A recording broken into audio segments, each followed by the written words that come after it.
10 ವರ್ಷಗಳ ಕಾಲ ಸಂಘದ ಪೂರ್ಣಾವಧಿ ಕಾರ್ಯಕರ್ತನಾಗಿ ಅಂದರೆ ಪ್ರಚಾರಕನಾಗಿ ಕೆಲಸ ಮಾಡಿದ್ದೀನಿ. ರಾಷ್ಟ್ರೀಯ ಸ್ವಯಂ ಸೇವಕ ಸಂಘದಲ್ಲಿ ನಮ್ಮೆಲ್ಲರಿಗೂ ಉತ್ತಮ ಸುಸಂಸ್ಕಾರವನ್ನ ಕೊಟ್ಟು ನಮ್ಮೆಲ್ಲರನ್ನು ದೇಶಭಕ್ತರನ್ನಾಗಿ ಮಾಡುವಂತ ಕೆಲಸವನ್ನ ರಾಷ್ಟ್ರೀಯ ಸ್ವಯಂ ಸೇವಕ ಸಂಘ ಅಂದ್ರೆ RSS ಮಾಡಿದೆ. ಪ್ರತಿಯೊಬ್ಬ ವ್ಯಕ್ತಿ ದೇಶಭಕ್ತನಾಗಬೇಕು, ಶಿಸ್ತನ್ನು ಬೆಳೆಸ್ಕೋಬೇಕು, ಪ್ರಾಮಾಣಿಕನಾಗಿ ನಂಬಿಕಸ್ಥನಾಗಿ ಆ ನಂಬಿಕೆಯ ಪರಿಣಾಮವಾಗಿ ಸುತ್ತಮುತ್ತಲೂ ಇರುವ ಜನ ನಮ್ಮನ್ನ ನೋಡಿ ಅನುಕರಣೆ ಮಾಡುವಂತಿರಬೇಕು. ಮತ್ತೆ ನಮ್ಮ ಜೀವನವನ್ನು ನೋಡಿದರೆ ಅದೊಂದು ತೆರೆದ ಪುಟದಂತೆ ಪ್ರತಿಯೊಬ್ಬ ಸಜ್ಜನರು ಕೂಡ ನಮ್ಮ ವಿಚಾರಕ್ಕೆ ನಾವು ಹೇಳುವ ಮಾತಿಗೆ ಬೆಲೆ ಕೊಡುವ ರೀತಿಯಲ್ಲಿ ಇರಬೇಕು. ಅದನ್ನ ಕೇವಲ ಮಾತುಗಳಿಂದ ತೋರಿಸ್ಕೊಳ್ಳುವಂಥದ್ದಲ್ಲ, ನಮ್ಮ ನಡೆನುಡಿಯಲ್ಲಿ ಅದು ಇರಬೇಕು. ಪ್ರಾಮಾಣಿಕನಾಗಿ, ಸಚ್ಚಾರಿತ್ರವಂತನಾಗಿ, ನಂಬಿಕಸ್ಥನಾಗಿ ಅನ್ಯಾಯವನ್ನು ಪ್ರತಿಭಟಿಸುವಂತಹ ಗುಣವನ್ನ ಬೆಳೆಸ್ಕೊಳ್ಬೇಕು. ಎಲ್ಲೆಲ್ಲಿ ಅನ್ಯಾಯ ಆಗುತ್ತೆ ಅನ್ಯಾಯವನ್ನು ಪ್ರತಿಭಟಿಸಬೇಕು, ಸಾಧ್ಯವಾದರೆ ಹೋರಾಟವನ್ನು ಮಾಡಬೇಕು. ಇಂತಹ ಅನೇಕ ಸದ್ಗುಣಗಳನ್ನ ರಾಷ್ಟ್ರೀಯ ಸ್ವಯಂ ಸೇವಕ ಸಂಘ ನಮಗೆ ಕಲಿಸಿಕೊಟ್ಟಿದೆ. ಯಾರ್ಯಾರು ಇವತ್ತು ರಾಷ್ಟ್ರೀಯ ಸ್ವಯಂ ಸೇವಕ ಸಂಘಟನೆಗೆ ಸಂಪರ್ಕದಲ್ಲಿ ಬಂದಿದಿರೋ ತಮ್ಮೆಲ್ಲರಿಗೂ ಗೊತ್ತಿದೆ, ಇಡೀ ದೇಶದಲ್ಲಿ ಮನೆ ಮನೆಗಳನ್ನು ಸಂಪರ್ಕ ಮಾಡಿ ಸಂಘದ ಹಿಂದುತ್ವದ ವಿಚಾರಕ್ಕೆ ಹೌದು RSSನವರು ಹೇಳುವುದು ಸರಿ, ಅವರ ವಿಚಾರಕ್ಕೆ ನಾವು ತಲೆ ಬಾಗಬೇಕು ಅಥವಾ ಅವರ ವಿಚಾರಕ್ಕೆ ನಮ್ಮ ಬೆಂಬಲ ಕೊಡಬೇಕು ಅನ್ನೋಂಥ ದಿಕ್ಕಿನಲ್ಲಿ ತಾವೆಲ್ಲರೂ ಕೂಡ ನಮ್ಮ ವಿಚಾರವನ್ನು ಸ್ವೀಕರಿಸಿದಿರಿ, ನಮ್ಮ ಬಗ್ಗೆ ನಂಬಿಕೆಯನ್ನು ಇಟ್ಕೊಂಡಿದ್ದೀರಿ.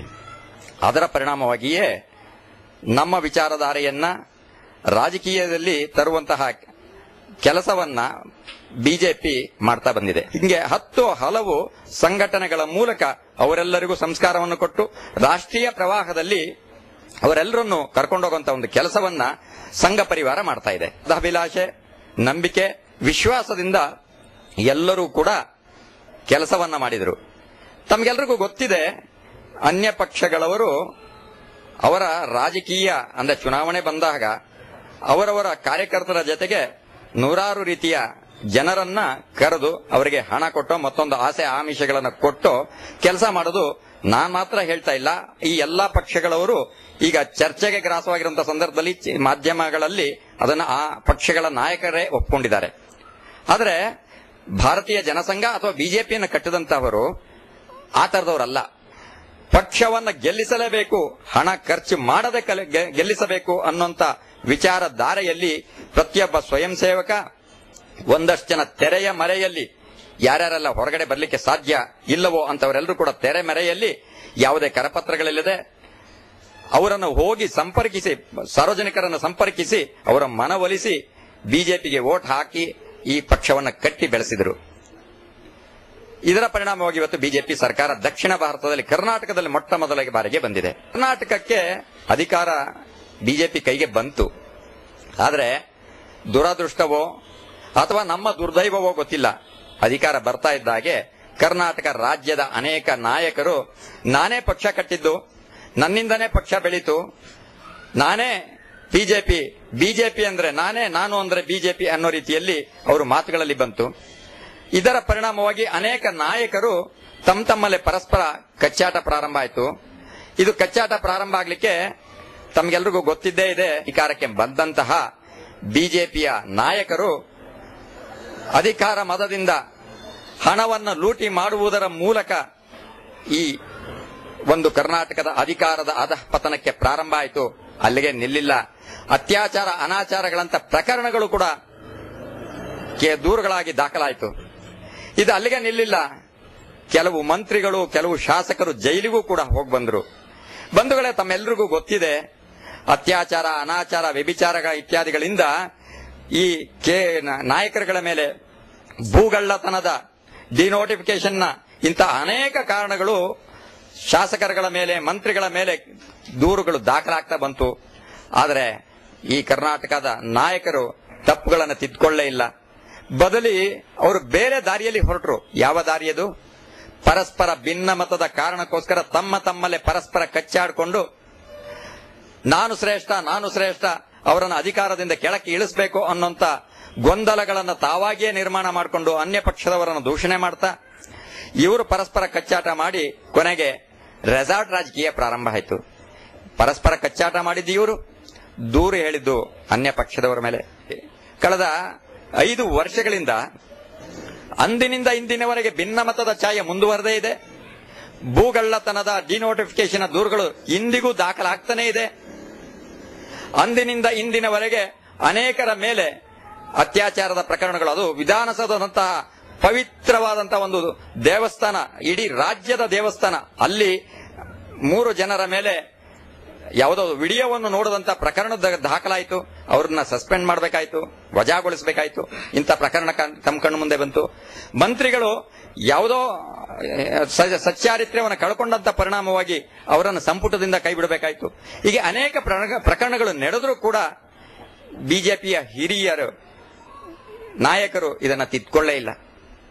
ಇದೆಲ್ಲದಕ್ಕೂ ನೋಡ್ತಾ ಇದ್ದಂತಹ ಅನೇಕ ಸಜ್ಜನರು ತಮ್ಮ ಬೆವರು ಸುರಿಸಿ ಈ ಪಕ್ಷವನ್ನ ಅಧಿಕಾರಕ್ಕೆ ತರಲೇಬೇಕು ಅಂತ ಹೇಳಿ ಹಗಲಿರುಳು ದುಡಿದಂತಹ ಲಕ್ಷಾಂತರ ಕಾರ್ಯಕರ್ತರಿಗೆ ತುಂಬಾ ನೋವಾಗ್ತಿತ್ತು. ಅಲ್ಲಿ ಇಲ್ಲಿ ಪರಸ್ಪರ ಚರ್ಚೆ ಆಗ್ತಾ ಇತ್ತು. ಹಿರಿಯರ ವೇದಿಕೆ ಪ್ರಾರಂಭ ಆಯಿತು. ಬಿಜೆಪಿ ಹಿರಿಯರ ವೇದಿಕೆಯ ಮೂಲಕ ಈ ಬಿಜೆಪಿಯ ಪ್ರಮುಖರುಗಳಿಗೆ ನೀವು ತಪ್ಪು ಮಾಡ್ತಾ ಇದ್ದೀರಿ, ಎಡುತ್ತಾ ಇದ್ದೀರಿ, ತಪ್ಪನ್ನ ತಿದ್ದುಕೊಳ್ರಿ ಅನ್ನುವಂತ ಎಚ್ಚರಿಕೆಯನ್ನ ತಿಳಿಸಿದ್ವಿ. ಆದರೆ ಅವರು ಎಚ್ಚರಿಕೆಯನ್ನ ಪರಿಗಣಿಸಲೇ ಇಲ್ಲ. ಅನೇಕ ಸಜ್ಜನ ತಿಳುವಳಿಕೆ ಇರುವಂತ ಸುಶಿಕ್ಷಿತರು ಬಿಜೆಪಿಗೆ ವೋಟ್ ಕೊಟ್ಟಿದ್ದಾರೆ. ಅವರಿಗೆ ನಂಬಿಕೆ ದ್ರೋಹ ಮಾಡೋದ್ ಬೇಡಿ. ಕಾರ್ಯಕರ್ತರುಗಳು ದೇವರುಗಳು ಅಂತ ಹೇಳ್ತಾರೆ. ನಮ್ಮ ಪಕ್ಷ ಕಾರ್ಯಕರ್ತರ ಪಕ್ಷ ಅಂತ ಹೇಳ್ತಾರೆ. ಆದರೆ ಅಂತಹ ಕಾರ್ಯಕರ್ತರನ್ನ ಮೂಲೆ ಗುಂಪು ಮಾಡಿದ್ರು. ಯಾವ ರೀತಿ ಮೂಲೆ ಗುಂಪು ಮಾಡಿದ್ರು? ಕಾರ್ಯಕರ್ತರೇನಾದ್ರು ಬೀದಿನಲ್ಲಿ ಇವತ್ತು ಹೋದ್ರೆ ಥೂ ಛೀ ಅಂತ ಉಗಿಯುವಂತ ಪರಿಸ್ಥಿತಿ, ಸಾರ್ವಜನಿಕರಿಗೆ ಉಗಿಸ್ಕೊಳ್ಬೇಕಾದಂತ ಪರಿಸ್ಥಿತಿ ಬಂದು ತಲುಪಿದೆ. ಈ ಪರಿಸ್ಥಿತಿ ನಮ್ಮ ಕಾರ್ಯಕರ್ತರಿಗೆ ಬೇಕಾಗಿತ್ತಾ? ಸಂಘ ಪರಿವಾರದ ಸಂಸ್ಥೆಗಳು, ಎಬಿವಿಪಿ ಮತ್ತು ಭಾರತೀಯ ಮಜ್ದೂರ್ ಸಂಘ ಅನ್ನುವಂತ 2 ಸಂಸ್ಥೆಗಳು ಸಾರ್ವಜನಿಕವಾಗಿ ಬೀದಿಗಿಳಿದು ಸರ್ಕಾರದ ವಿರುದ್ಧ ಧಿಕ್ಕಾರವನ್ನು ಕೂಗಿದ್ರಲ್ಲ. ಇಂಥ ಸ್ಥಿತಿಗೆ ಬಿಜೆಪಿ ಹೋಗಬೇಕಾಗಿತ್ತಾ? ಅಧಿಕಾರವನ್ನು ಕೊಟ್ಟು ಅವರು ಪಕ್ಷವನ್ನು ಹಾಳು ಮಾಡಿ ಉಂಡಷ್ಟು ಉಂಡು ಕೊಟ್ಕೊಂಡು ಹೋಗಿ ಸರ್ವನಾಶ ಮಾಡಿರಲ್ಲ. ಅಂತವ್ರನ್ನ ಕೈಕಾಲು ಹಿಡಿದು ಈಗಲೂ ಪಕ್ಷಕ್ಕೆ ಉಳಿಸ್ಕೊಳ್ಳುವಂತ ಪ್ರಯತ್ನ ಮಾಡ್ತಿದಿರಲ್ಲ. ಇದು ಈ ಪಕ್ಷದ ನಾಯಕರಿಗೆ ನಾಚಿಕೆ ಅನ್ಸೋದಿಲ್ವಾ? ಮಂದಿರಗಳಿಗೆ ಸಾಕಷ್ಟು ಹಣವನ್ನ ಕೊಡ್ತಾ ಇರುವಂತ ನೀವುಗಳು ಮಠ ಮಂದಿರದ ಆಸ್ತಿಯನ್ನ ಹಗಲು ದರೋಡೆ ರೀತಿಯಲ್ಲಿ ಕಬಳಿಸ್ತಾ ಇರುವಂತ ಶಾಸಕರಿಗೆ ಬೆಂಬಲ ಕೊಡ್ತಾ ಇದ್ದೀರಲ್ಲ. ಅದನ್ನು ಖಂಡಿಸಲಿಕ್ಕೆ ನಿಮ್ಮಿಂದ ಆಗ್ತಾ ಇಲ್ವಲ್ಲ? ಹಾಗಿದ್ರೆ ಇನ್ನೆಂತ ಬಿಜೆಪಿ ನಾಯಕರು ನೀವು? ಅವಕಾಶವಾದಿಗಳು, ಸ್ವಾರ್ಥಿಗಳು ಪದೇ ಪದೇ ತಪ್ಪುಗಳನ್ನು ಮಾಡ್ತಾ ಇದ್ರು ಕೂಡ ಅವರಿಗೆ ಅವಕಾಶಗಳನ್ನು ಕೊಟ್ಟು, ಸೀಟನ್ನು ಕೊಟ್ಟು, ಹಣವನ್ನ ಕೊಟ್ಟು, ಕಾರ್ಯಕರ್ತರನ್ನ ಕೊಟ್ಟು ಗೆಲ್ಲಿಸಿ ಅವರು ಪಕ್ಷವನ್ನ ಹಾಳು ಮಾಡ್ತಾ ಇದ್ರು. ಅವರನ್ನು ಉಳಿಸ್ಕೊಳ್ಳೋದಕ್ಕೆ ಮತ್ತೆ ಪ್ರಯತ್ನ ಮಾಡ್ತಿದ್ದೀರಲ್ಲ. ಪಕ್ಷಕ್ಕಾಗಿ ದುಡಿದಿರುವಂತ ಅನೇಕ ಕಾರ್ಯಕರ್ತರು, ಅವ್ರದ್ದು ಸಮಸ್ಯೆಗಳಿದೆ. ವೈಯಕ್ತಿಕ ಜೀವನ ಅಂದ್ರೆ ಸಮಸ್ಯೆ ಇದ್ದೇ ಇರುತ್ತದೆ. ಅಂತಹ ಸಮಸ್ಯೆಯನ್ನು ಬಗೆಹರಿಸಿದ್ರೆ ನಿಮ್ಗೇನ್ ನಷ್ಟ ಆಗತ್ತೆ? ಯಾರ್ಯಾರೋ ಹಾದಿ ಬೀದಿಯಲ್ಲಿ ಹೋಗುವಂತ ವ್ಯಕ್ತಿಗಳನ್ನ ಕರ್ಕೊಂಬಂದು ಅವರಿಗೆ ಸ್ಥಾನಮಾನ ಕೊಟ್ಟು ಅವರು ಹಣ ಆಸ್ತಿಯೆಲ್ಲ ಮಾಡ್ಕೊಂಡೋದ್ರಲ್ಲ, ಅಂತವರಿಗೆ ಮಾಡಿಕೊಟ್ಟಂತ ನೀವರು ಅದು ವೈಯಕ್ತಿಕ ಸಮಸ್ಯೆ ಆಗ್ಲಿಲ್ಲ, ಅವನು ವೈಯಕ್ತಿಕವಾಗಿ ಮೇಲೆ ಬರ್ಲಿಲ್ವಾ? ಆದ್ರೆ ಅವನ ಸಮಸ್ಯೆಯನ್ನು ಬಗೆಹರಿಸ್ತಾ ಇಲ್ಲ. ಹೋಗ್ಲಿ, ಮತ್ತೊಂದು ಮುಂದಕ್ಕೆ ಕೇಳ್ತೀನಿ. ವೈಯಕ್ತಿಕ ಸಮಸ್ಯೆಯನ್ನು ಬಗೆಹರಿಸಲಿಕ್ಕೆ ಆಗದೆ ಇರುವಂತಹ ನಾಯಕರಾದಂತಹ ನೀವುಗಳು ರಾಷ್ಟ್ರದ ಸಮಸ್ಯೆಯನ್ನ, ರಾಜ್ಯದ ಸಮಸ್ಯೆಯನ್ನು ಹೇಗೆ ಬಗೆಹರಿಸ್ತೀರಿ? ಅಮಾಯಕರ ಏನು ತಿಳುವಳಿಕೆ ಇಲ್ಲದಿರುವಂತಹ ಸಮಸ್ಯೆಯನ್ನ ಹೇಗೆ ಬಗೆಹರಿಸ್ತೀರಿ? ಅದಕ್ಕೆ ನೀವು ಸಾಮರ್ಥ್ಯ ಇಲ್ಲ, ಅಯೋಗ್ಯರು ಅಂತ ನಿಮಗೆ ಅನಿಸ್ತಾ ಇಲ್ವಾ? ಕರ್ನಾಟಕ ಬಿಜೆಪಿ ಬಗ್ಗೆ ಏನಾದರೂ ಮಾತನಾಡಿದರೆ ವೈಯಕ್ತಿಕ ದ್ವೇಷದಿಂದ ಇಲ್ಲ ಸಲ್ಲದ ಅಪಪ್ರಚಾರ ಅಂತ ಹೇಳ್ತಿರಲ್ಲ. ಇದು ನಿಮ್ಮ ರಾಷ್ಟ್ರ ನಾಯಕರಾದಂತಹ ನಿಮ್ಮೆಲ್ಲರಿಗೂ ಅಚ್ಚುಮೆಚ್ಚಿನ ಹಿರಿಯರಾದಂತಹ ಅಡ್ವಾಣಿಯವರೇ ತಮ್ಮ ಬೇಸರವನ್ನು ವ್ಯಕ್ತಪಡಿಸಿಲ್ವಾ? ಇದು ಪತ್ರಿಕೆಗಳಲ್ಲಿ ಬಂದಿಲ್ವಾ? ಅಷ್ಟೇ ಏಕೆ, ಸಂಘದ ಹಿರಿಯರು ಕರ್ನಾಟಕದ ಬಿಜೆಪಿಯ ನಡವಳಿಕೆಯಿಂದ, ಬಿಜೆಪಿಯ ಬೆಳವಣಿಗೆಯಿಂದ ಸಂಘದ ಬೆಳವಣಿಗೆಗೂ ಧಕ್ಕೆ ಆಗ್ತಾ ಇದೆ ಅನ್ನೋಂಥ ವಿಚಾರವನ್ನು ಸಂಘದ ಹಿರಿಯರು ಪತ್ರಿಕಾಗೋಷ್ಠಿಯಲ್ಲಿ ಹೇಳಿಲ್ವಾ? ಆಗಲೇ ಸ್ವರ್ಗವಾಸಿಗಳಾಗಿರುವಂತವ್ರು ಏನಾದರೂ ಬದುಕಿದ್ದಿದ್ರೆ ಇಂತಹ ಕರ್ನಾಟಕ ಬಿಜೆಪಿ ಸ್ಥಿತಿಯನ್ನು ನೋಡಿ ಆತ್ಮಹತ್ಯೆ ಮಾಡ್ಕೊಳ್ತಿದ್ರೇನೋ? ಅದಕ್ಕೋಸ್ಕರ ಕರ್ನಾಟಕದ ನಾಯಕರುಗಳಿಗೆ ನಾನು ವಿನಂತಿ ಮಾಡ್ಕೊಳ್ತಿದ್ದೀನಿ, ಆ ಫೋಟೋವನ್ನು ಇಟ್ಕೊಳ್ಳುವಂತ ಯೋಗ್ಯತೆ ನಿಮಗಿಲ್ಲ. ಕಾರ್ಯಾಲಯದಲ್ಲಿ ಫೋಟೋ ಇಡಬೇಡಿ. ಅದನ್ನ ಪ್ರಾಮಾಣಿಕ ಕಾರ್ಯಕರ್ತರ ಮನೆಗೆ ಇವರೆಲ್ಲರ ಫೋಟೋವನ್ನು ಕಳಿಸ್ಕೊಟ್ಬಿಡಿ. ಕರ್ನಾಟಕದಲ್ಲಿ ಬಿಜೆಪಿಯ ಬೆಳವಣಿಗೆ ದಿನದಿಂದ ದಿನಕ್ಕೆ ಯಾವ ರೀತಿ ಹೋಗ್ತಾ ಇದೆ ಅನ್ನೋಂಥದ್ದು ತಮ್ಮೆಲ್ರಿಗೂ ನಾನು ಹೇಳೋದಕ್ಕಿಂತಲೂ ಪತ್ರಿಕೆಗಳಲ್ಲಿ ಟಿವಿಗಳಲ್ಲಿ ನೀವು ಹೇಳ್ತಾ ಇರುವಂತ ಮಾತುಗಳಿಂದ ಜಗಜ್ಜಾಹೀರಾತು ಹೋಗಿದೆ. ಆತ್ಮೀಯ ಕಾರ್ಯಕರ್ತ ಹಿತೈಷಿ ಬಂಧುಗಳೇ, ಮತ ಕೊಡುವ ಮತ್ತು ಕೊಡಿಸುವ ಮೊದಲು ಒಮ್ಮೆ ಸರಿಯಾಗಿ ಯೋಚಿಸಿ. ಈಗ ಶಿಕ್ಷಿಸದಿದ್ದರೆ ಇನ್ನು 5 ವರ್ಷಗಳ ಕಾಲ ನೋವಿನಲ್ಲೇ ನರಳಬೇಕಾದೀತು. ಅಷ್ಟೇ ಅಲ್ಲ, ಇದರ ಪರಿಣಾಮವಾಗಿ ಜೈಲಿಗೆ ಹೋಗಿದ್ದೀವಿ, ಪೊಲೀಸರ ಬೂಟೇಟನ್ನು ತಿಂದಿದ್ದೀವಿ. ಅಷ್ಟೇ ಅಲ್ಲ, ಯಾವುದೇ ಹಂತಕ್ಕೂ ನಾವು ಬಲಿದಾನಕ್ಕೂ ಸಿದ್ಧವಾಗಿ ಹೋರಾಟ ಮಾಡಿದ್ದೀವಿ.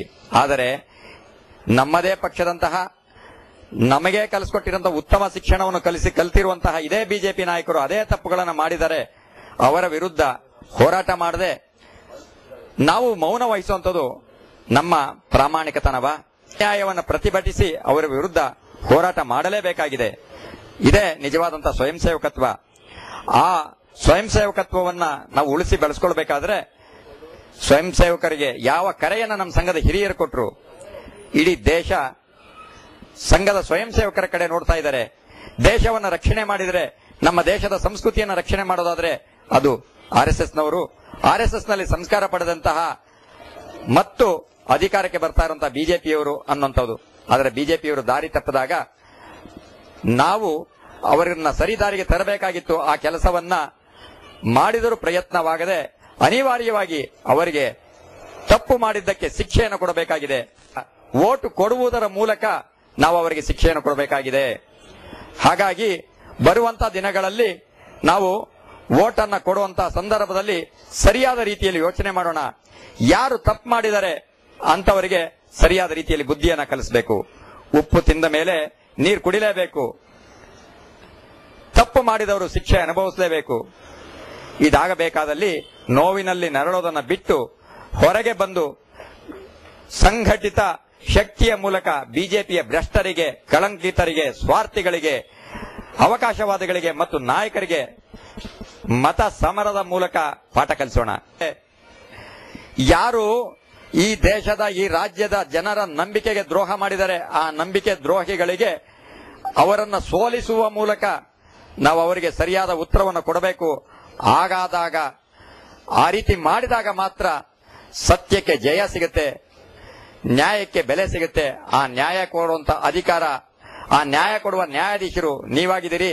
ಅದಕ್ಕೋಸ್ಕರ ಯಾವುದೇ ಕಾರಣಕ್ಕೂ ನಮ್ಮ ಮತವನ್ನ ಯಾವುದೇ ವಸ್ತು ಅಥವಾ ಹಣಕ್ಕೆ ಮಾರಿಕೊಳ್ಳದೆ ಧೈರ್ಯದಿಂದ ಚಲಾಯಿಸಿ, ಬುದ್ಧಿವಂತಿಕೆಯಿಂದ ಚಲಾಯಿಸಿ, ದೃಢ ಮನಸ್ಸಿನಿಂದ ಚಲಾಯಿಸಿ ಅನ್ನುವಂತ ಮಾತುಗಳನ್ನ ತಮ್ಮಲ್ಲಿ ಕಳಕಳಿಯಿಂದ ವಿನಂತಿ ಮಾಡಿಕೊಂಡು ಅವರಿಗೆ ಶಿಕ್ಷೆಯನ್ನು ಕೊಡಬೇಕು ಅಂತೇಳಿ ಮತ್ತೊಮ್ಮೆ ವಿನಂತಿ ಮಾಡ್ಕೊಳ್ತೀನಿ. ಮತ್ತೊಂದು, ನಮ್ಮ ರಾಷ್ಟ್ರದ ನಾಯಕರು, ಹಿರಿಯರು ಆಗಿರುವಂತ ಲಾಲಕೃಷ್ಣ ಅಡ್ವಾಣಿಯವರ ಹತ್ರ ನಾನು ಕಳಕಳಿಯಿಂದ ಬೇಡ್ಕೊಳ್ತಾ ಇದ್ದೀನಿ. ಕರ್ನಾಟಕದ ಬಿಜೆಪಿಗೆ ನಿಮ್ಮ ಬೆಂಬಲ ವ್ಯಕ್ತಪಡಿಸೋದಕ್ಕೋಸ್ಕರ ಕರ್ನಾಟಕಕ್ಕೆ ಬಂದು ನೀವು ಬೆಂಬಲವನ್ನು ವ್ಯಕ್ತಪಡಿಸಬೇಡಿ. ಅದೇ ರೀತಿಯಲ್ಲಿ ಅಭಿವೃದ್ಧಿಯ ಅಧಿಕಾರರಾದಂತ ನರೇಂದ್ರ ಮೋದಿಯವರು ಈ ಸಂದರ್ಭದಲ್ಲಿ, ಚುನಾವಣೆಯ ಸಂದರ್ಭದಲ್ಲಿ ಕರ್ನಾಟಕಕ್ಕೆ ಬರಬೇಡಿ. ಯಾಕೆ ಅಂತ ಹೇಳಿದ್ರೆ, ಕರ್ನಾಟಕದ ಬಿಜೆಪಿಯ ನಾಯಕರ ಪರಿಣಾಮ ಇಡೀ ರಾಜ್ಯದಲ್ಲಿ, ಇಡೀ ದೇಶದಲ್ಲಿ, ಇಡೀ ಜಗತ್ತಿನಲ್ಲಿ ಮರ್ಯಾದೆ ಹೋಗಿರುವಂತಹ ಸಂದರ್ಭದಲ್ಲಿ ನೀವು ಅವರ ಪರವಾಗಿ ಮತ ಕೇಳಿದರೆ ನಿಮ್ಮ ಗೌರವ ಹಾಳಾಗತ್ತೆ. ಅದಕ್ಕೋಸ್ಕರ ಅಂತ ಕೆಲಸಕ್ಕೆ ನೀವು ಬರಬೇಡಿ ಅಂತ ಹೇಳಿ ಕಳಕಳಿಯಿಂದ ತಮ್ಮ ಹತ್ರ ವಿನಂತಿಯನ್ನ